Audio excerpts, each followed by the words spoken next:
Hello, Ken. Hmm? Hi. What is that yellow thing in your hand? What's that? What? Lilac. Oh no, in English, what is that? Flower. Flower. Show me. Show me. What a beautiful flower. Mama, How about in Philippine?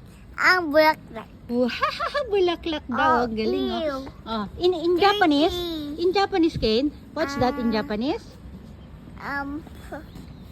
Ohana. Yay! Very good. Okay. One more time. What do you call this in English? English. Flower. Flower. In Tagalog. In Philippine.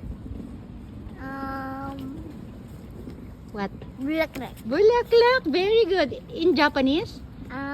Ohana. Hana. Very good. Yay! Ang galing. Very good, baby. Atod. Yeah.